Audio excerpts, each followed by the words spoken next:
I stood where wait would decide, and the road answered. They wrapped the payment in cloth instead of paper because darkness keeps money quieter than daylight ever could. I was ordered to close the gate, to carry the lantern, to remain near but unseen while my master argued with a lender over debt that could not be settled. The white man believed I understood nothing of numbers or leverage or the danger that follows when pride meets refusal on ground that slopes away beneath your feet. He was wrong. I am from a place where elders taught that balance decides outcomes faster than any argument, and that a man's footing determines his fate more surely than his fists. So when their voices grew sharp, and bodies crowded the narrow space where the road wore thin, I did not intervene. I adjusted where I stood. I let geometry speak louder than anger. I let haste meet the slope in darkness where the lantern's light could not save careless steps. Glass shattered, and silence taught me what witness becomes when it transforms into something that can never be spoken aloud. This testimony is preserved in the Chronicles of Kofi, where truths too dangerous for their time are finally brought into the light, where they can no longer be erased. If you believe memory is the only justice the powerless possess, stand as witness here. Signal that you recognize what was done in shadow, and speak your judgment in your own words. They called it an accident to keep the world straight and the ledgers clean. But when a man dies because you knew the ground would not forgive rushing, and you stood exactly where that knowledge mattered most, what do you call that? I stand at the gate near dusk. The air smells of dust and pine resin mixed with the faint sweetness of tobacco drying in the barn behind the main house. A man arrives on horseback with a package wrapped in cloth, not paper. I watch him pass the bundle to my master. No words exchanged, just the rustle of fabric and the clink of coin inside pressing against itself with the sound only metal makes when it wants to stay hidden. I know what this means. Money moves only when darkness agrees to keep it quiet. Honest transactions happen in daylight with witnesses and records. This is neither. My master glances at me where I stand holding the gatepost. He does not want witnesses to this exchange. His eyes tell me to forget what I am seeing even as I see it. I step back into shadow, cast by the oak tree that has grown crooked from storm damage to seasons past. I have learned that survival begins with being unseen, with making yourself smaller than the moment requires you to be. The white man thinks I do not understand numbers or business or the language of debt that binds men tighter than any rope. He is wrong. I understand more than he knows. More than is safe for me to reveal. I remember the marketplace in my village. I remember how copper and salt were weighed on scales that never lied. I remember how disputes were settled in the open where sunlight made cheating impossible. Here, there is only darkness and whispers, and the sense that something wrong is being made to look right through silence and intimidation. The visiting man rides away without speaking. The cloth bundle remains in my master's hands. He turns it over twice before tucking it under his coat. I do not forget. I never forget. I carry a lantern toward the counting shed an hour later, when full darkness is settled over the property like a heavy blanket. The flame jumps with each step, throwing shadows that dance against the whitewashed walls. Through the open door, I hear voices sharpen over sums that do not match expectations. My master leans close to the visiting man who has returned. His posture tightens when debt is mentioned. The word hangs in the air between them like smoke that will not clear. I remember traders in my village arguing over weight and measure. The elders settled it with copper scales in silence that forced honesty from both parties. They believed balance was sacred, that cheating the scales was cheating the ancestors themselves. Here, there are no elders, no scales, only tension that builds like pressure before a storm breaks. I place the lantern on the iron hook outside the door. The metal is cold, even in summer heat. I remain still in the doorway's edge where I can hear, but not be fully seen. I learn the pattern of their argument. The white man thinks I am furniture, a body without mind or memory. That is his mistake, his fatal miscalculation. The lender refuses a partial payment. His voice climbs in pitch and volume. My master's pride goes brittle the way old wood does before it snaps. I watch the space between them shrink as anger pushes them closer together. The road outside slopes downward near the shed where rain has carved channels through packed earth. The ground is uneven, where wagon wheels have worn it thin over years of use. In my land, this meant trouble. Haste follows greed like rain follows thunder. When men rush toward resolution, the ground beneath them becomes treacherous. I mark the narrow space with my eyes. I measure the distance from door to slope. I say nothing, but my mind is calculating angles and weight distribution and the physics of falling that I learned as a child watching goats navigate cliff paths. The white man thinks only his anger matters in this moment. He forgets that the earth keeps its own record, that gravity does not care about status or skin color or who owes whom. My master orders me to close the gate behind the lender's horse. He wants privacy for this confrontation. He demands it like a right he believes he possesses. I'd remember disputes in my village settled away from the center where everyone could see. Hidden justice was no justice at all. When men removed witnesses, truth died before any blow was struck. I comply with the order. I count my steps as I walk. 23 from gate to shed. I count because counting keeps me present, keeps me from disappearing into fear. The white man thinks walls and distance make secrets safe. They do not. Secrets grow more dangerous when confined to darkness and small spaces where pressure builds. I return to my position near the shed.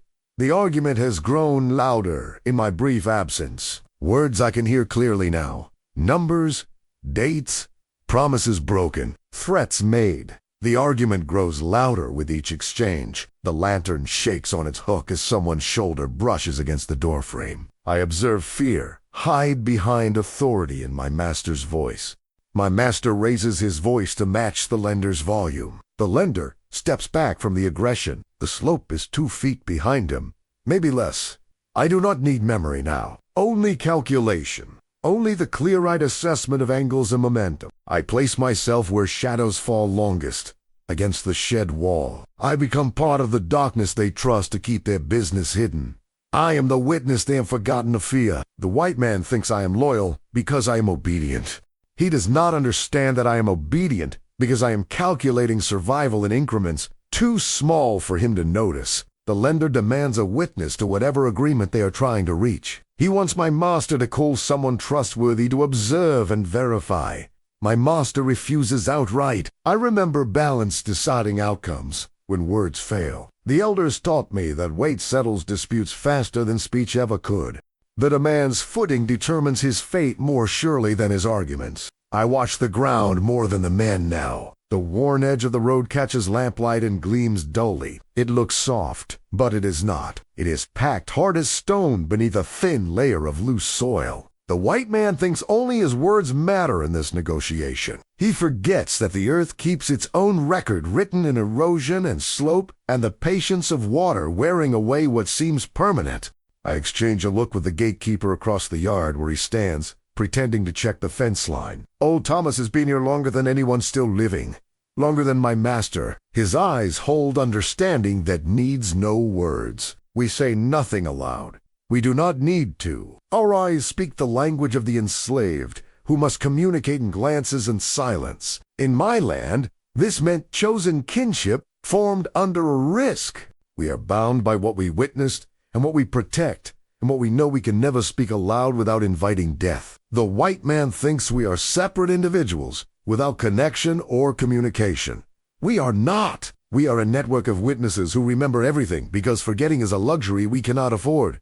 Old Thomas turns his back to the shed. He walks toward the barn. With deliberate slowness, he is removing himself from witness while remaining close enough to help, if needed. It is the walk of a man who has survived by knowing when to see and when to be blind. I understand his choice. I make the opposite one.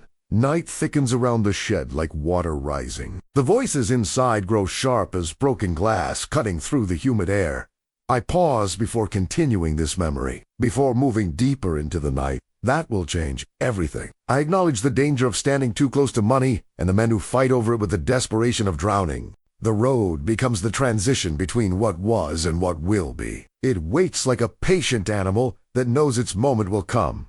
I do not forget. I never forget the feeling of standing at the edge of something that cannot be undone. My hand finds the bronze weight in my pocket. the small measure I carry from my homeland hidden in my clothes when they took me. It is still there after everything, smooth and warm from my body heat. The slope near the shed pulls my attention like a magnet draws iron. I study the angle with the eyes of someone who has climbed mountains and forded rivers. I measure it against my memory of dangerous ground. I remember elders' teaching that leverage ends quarrels faster than strength, that a man can be large and loud and powerful, but if his footing fails, size means nothing against gravity. The memory steadies me.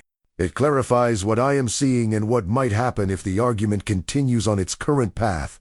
Toward violence, I adjust where I stand, 3 steps closer to the door. Close enough to be called if my master needs something. Far enough to seem innocent of whatever might occur. The white man thinks position is about status and hierarchy. It is about geometry and sight lines and being exactly where consequence can unfold without your hand visibly moving it forward. My master steps forward to assert control over the conversation. His weight shifts with impatience and barely restrained fury. He is a heavy man who moves like authority itself made flesh. The motion recalls disputes, settled by footing, not blows. The one who plants his feet poorly loses before fists are raised. This is true in my village. It is true. It is true everywhere gravity exists. I do not intervene. I do not speak. I watch with the focused attention of someone whose life depends on reading moments before they fully form. The lender presses for proof of the debt's reduction. He wants papers with numbers written down in ink that cannot be denied. He wants the security of records that will survive memory and dispute. My master's anger tightens his posture until he looks like a man made of wire and fury. His shoulders rise toward his ears. His fists clench and release. The lantern light flares and fades as wind passes through the gaps in the shed's walls. Timing sharpens in my chest. I feel it the way I felt storms coming across the water during the Middle Passage. The way animals sense earthquakes before the ground begins to move. The white man thinks anger gives him power and control. It only makes him careless. It only makes him forget that the world operates by laws older and stronger than human emotion. I hesitate at the threshold between shadow and lamplight. I know closeness invites blame. If I am near when something breaks, I will carry the fault regardless of my actual involvement. A memory rises unbidden of betrayal in my village. A man stood too near a fire when it spread to a neighboring home. They called him the cause, though he set no flame and fought harder than anyone to extinguish it. Proximity became guilt. Presence became crime. I choose distance over action. I step back 2 paces into deeper shadow where the lantern light does not reach. The road waits beyond the shed. The slope remembers every man who rushed past it in darkness without watching his footing. I do not forget. I never forget that the ground keeps record of every careless step. The argument surges like a wave breaking against rocks. My master moves toward the lender with his hand outstretched, not to strike, but to emphasize a point with physical presence. Their bodies crowd the narrow space near the door where the floor meets packed earth, where shelter ends and the outside world begins. I observe haste overtake care in both men. The lender backs away from my master's advance. His heel searches for solid ground behind him, without his eyes confirming what his foot will find. No memory now. Only geometry. Only the angle of earth and the pull of weight and the simple mathematics of falling. Space narrows. The lamplight shows me everything. The worn exit, the backward step, the shift in balance. The white man thinks he controls this moment with his anger and his authority. The ground will decide. The ground always decides. A step lands wrong on the slope's edge. I observe balance fail where footing is poorest, and the earth gives way to gravity's insistence. The lender's arms wheel in the air, searching for equilibrium that has already abandoned him. My master reaches forward, but his anger makes him slow, makes his reflexes uncertain. The moment echoes lessons of weight, deciding truth. In my village, the elders said, the earth speaks last and loudest, that when men argue, the ground beneath them delivers the final verdict. The lantern drops from its hook as someone stumbles against a door frame. Glass shatters against stone. Oil spreads in a bright bloom of flame before darkness swallows the light entirely. Darkness swallows the sound of a body meeting stone at the bottom of the slope. The impact is dull and final. I do not forget. I never forget what silence sounds like after a fall. How it fills the space where arguing voices were just moments before. That is when I know the memory was not just teaching me about my homeland. It was warning me about this moment. It was choosing this path. Before I consciously understood I was walking it, my hand finds the bronze weight in my pocket again. The one I carried from my homeland across an ocean. It is still there. Estiu real. Still proof that I came from somewhere before this place tried to unmake me. I stood where weight would decide the outcome. The road answered with the finality that only earth and gravity can deliver. Silence follows the fall, like thunder follows lightning. I observed the lender's body motionless on the ground where the slope meets the road. Old Thomas turns away across the yard without a word. He has seen enough to know, and not enough to be forced to testify.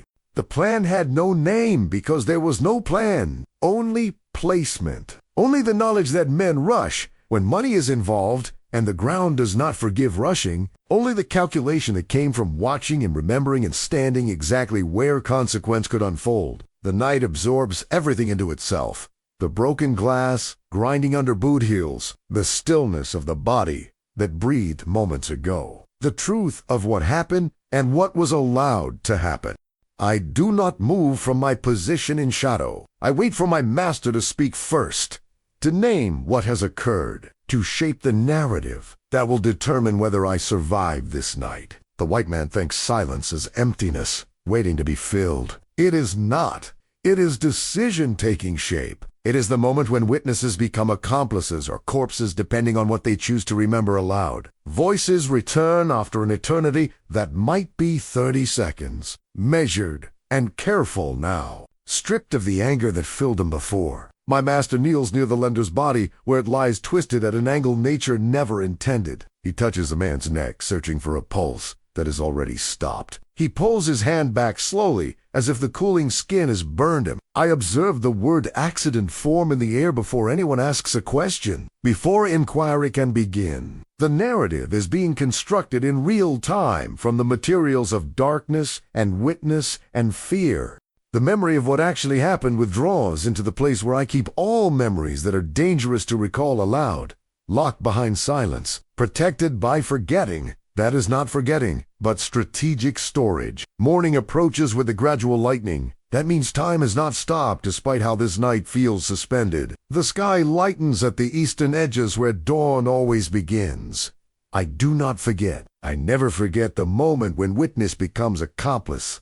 When seeing becomes participating through the act of not speaking what you saw. My hand remains in my pocket, touching the bronze weight. Proof that I existed before this moment, that I will exist after it. At dawn, the road is cleared of the body. Men arrive with a wagon and blankets, and the practiced efficiency of those who have moved death before. They speak in low tones that I am not meant to overhear. They lift the body with care. That seems strange given how little care was shown, while life remained in it. They place it in a wagon bed and cover it against the morning sun. I observe how order resumes without inquiry. No one examines the ground where the fall occurred. No one measures the distance from shed to slope or asks why two men were arguing in darkness near unstable ground. New memory now. Only consequence, settling like dust after horses have passed. The visible world rearranging itself around a hole where a man used to be. The gate stands open again to let the wagon through.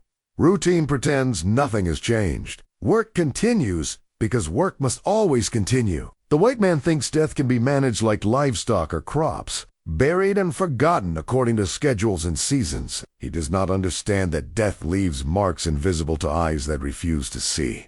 But I remember. I always remember. The bronze weight in my pocket reminds me that memory is the only country I still own. Men speak softly near the barn of missteps and bad ground and the dangers of conducting business after dark when vision fails. They adjust the story with each retelling until it fits neatly into the shape they need. I observe details trimmed to fit safety. The argument becomes a discussion. The anger becomes concern. The rush toward violence becomes unfortunate haste.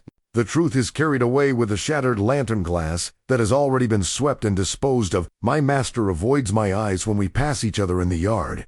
He knows what I saw. He knows what I did not prevent. He knows I stood exactly where I needed to stand for the outcome to unfold as it did. In my land, this meant debt of a kind that cannot be written in ledgers, the kind carried in marrow and blood, the kind that binds two people together through shared knowledge that would destroy them both if spoken. The white man thinks gratitude can remain unspoken and still be understood. It cannot. Gratitude denied grows into resentment. Debt unacknowledged becomes danger. I know this. I wait to see if he knows it too. Old Thomas warns me later near the well when we are alone, and the sun is high enough that our conversation looks casual. He grips my shoulder with the strength of someone who has survived 30 years of slavery. His voice is barely breath against my ear. "Keep to your duties," he says with quiet urgency. "Do not be seen near that place. Do not speak of that night. Not to me. Not to anyone. Not ever." I observe fear settle close to loyalty in his eyes. He protects me by pushing me away from the danger of being associated with what happened, of being questioned, of being made to choose between truth and survival. The warning recalls elders saying, truth survives in pairs when it survives at all. If one speaks, both fall. Silence is the price of continuing to draw breath. We separate without further words. We do not speak of it again. The well-watered tastes the same as always, despite everything that has changed beneath the surface of normal days. The white man thinks secrets die with silence. They do not. They live between the people who carry them. They grow heavy with time and shared knowledge, and the weight of words that can never be spoken. My hand finds the bronze weight. Still there, still real, still mine. Records are adjusted in the house over the following days. I see my master at his desk through the window, ledgers spread wide across the dark wood surface, his pen moving with deliberate strokes. I observe numbers, replace names in the columns. Entries are crossed out with single lines that leave the original writing visible beneath. New sums appear that balance what could not be balanced before. No memory now, only erasure. The payment that caused the argument vanishes into columns of ink. The debt that brought the lender to our property disappears as if it never existed. The white man thinks paper can rewrite the past. It only hides the past beneath layers of acceptable fiction.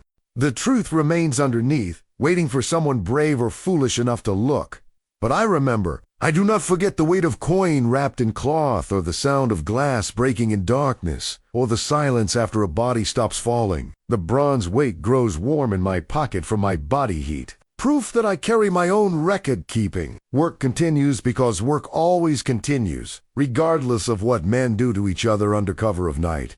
The fields need tending. The animals need feeding. Fences need mending. Life moves forward because standing still means starvation. I observe eyes avoid the slope near the shed, even in full daylight when everything is visible. Men walk wide around that place, as if the ground itself might be contagious with bad fortune. The road teaches its lesson without repeating it aloud. Balance holds because fear enforces what conscience does not.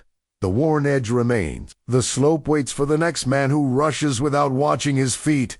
The white man thinks land forgets what happens on it. It does not. The earth keeps every truth pressed into its surface. Blood soaks in. Bone fragments remain. The patient ground remembers longer than any human memory. I am reassigned from night duty within the week. My master calls me to the house and tells me I am needed at the stables instead. That someone younger should manage the gates and lanterns. I observe protection masquerade as punishment. He moves me away from gates and sheds and darkness, and anywhere I might be asked questions about that night by someone who did not get the story he wanted them to have. The cost lands near my feet, but does not crush me. I accept the reassignment without protest or expression. I understand survival sometimes looks like defeat. In my land, this meant adaptation. You'll bend when power shifts, so you do not break when pressure increases. You become water that flows around obstacles rather than stone that shatters against them. The white man thinks reassignment is mercy. It is guilt-seeking distance. It is debt acknowledged through action, if not through words. I am being protected because I am dangerous, because I know what cannot be known. But I am still here. I still draw breath. I still remember everything that matters. The stables are just another place to stand and watch and calculate. My hand touches the bronze weight one more time before I walk toward my new duties. Still there. Still proof. Still mine. Seasons change. With the reliability of the sun rising, grass grows over the worn edge of the road where the lender fell. Rain softens the slope. New wagon wheels carve new ruts in slightly different places. I observe the ground, remember longer than people do. The shed still stands with the same door and the same hook where the lantern hung. The gate still closes at dusk with the same iron latch. The memory returns quietly when I pass that place walking to the stables each morning. I do not summon it deliberately. It simply rises like water finding its level. In my land, this meant the ancestors were speaking through what refuses to be forgotten. The past does not fade into comfortable distance. It waits at the edges of daily life, ready to surface. The white man thinks time erases what is inconvenient to remember. It only buries truth beneath the accumulation of normal days. But burial is not death. What is burial can be unearthed. I pause before ending this account. Before putting into words what I have carried in silence, I stand at the fence near the road and look toward the shed where lamplight once revealed too much. They called it an accident to keep the world straight, to let debt dissolve into dirt and forgetting, to allow business to continue without the complication of truth. But I know what debt does when it rushes toward resolution without wisdom or patience. I know what anger does when it demands answers in darkness on unstable ground. I did not seek a death. I did not push the man or strike him or raise my voice in argument. I committed no violence with my hands. I stood where weight would decide. I let geometry and haste and the earth itself speak with more authority than any human voice could claim. The road answered. The slope remembered its lessons about gravity and balance, and the price of careless steps. The white man thinks I am simple, that I carry buckets and close gates and muck stables and know nothing of justice or consequence or the ways. Power can be redirected through patience and positioning. He is wrong. He has always been wrong about what I understand and what I am capable of remembering. I remember everything. The cloth-wrapped payment delivered at dusk. The sharpened voices arguing over numbers. The refusal to accept partial settlement. The backward step onto unstable ground. The fall. The glass breaking. The silence that followed. I remember it all with the clarity that comes from knowing your life depends on perfect recall. My hand finds the bronze weight in my pocket one final time. It is still there, where it has always been. Proof that I came from somewhere before this place. Proof that I will carry that somewhere with me regardless of what names they force me to answer to. In my land, this meant memory is currency. What you carry from the past shapes what you survive in the present. What you remember determines who you remain when everything else is taken. I do not forget. I never forget. The white man walks past me now without seeing me. He thinks the matter is settled. The ground is leveled. The records are clean. The debt is erased. The secret is safe. But I am still here. I still watch with eyes that miss nothing. I still remember the night when weight and worry met on a slope in darkness, and only one man walked away. And I know that one day someone will ask what happened to the lender who came seeking payment and never returned home. Someone will notice the inconsistencies in the ledgers. Someone will wonder why the records changed so dramatically after that night. When they do, I will decide what truth sounds like in my voice. I will choose whether memory serves power or justice, whether silence protects the guilty or the witness. Until then, I carry the memory the way I carry the bronze weight from my homeland. Hidden where hands cannot take it. Heavy with meaning only I fully understand. Mine in a way nothing else can be mine. The road keeps its truth pressed into packed earth, and slope angle, and the space where the lender's body landed. So do I. I stand at the gate again as evening approaches. Different gate. Different duties.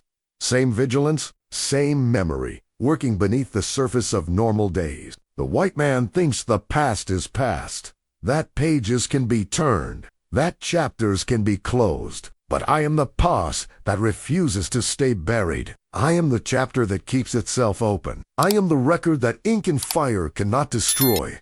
I do not forget. I never forget. The bronze weight rests against my ribs. Still there, still warm, still proof that I am more than what this place tried to make me. And that will have to be enough.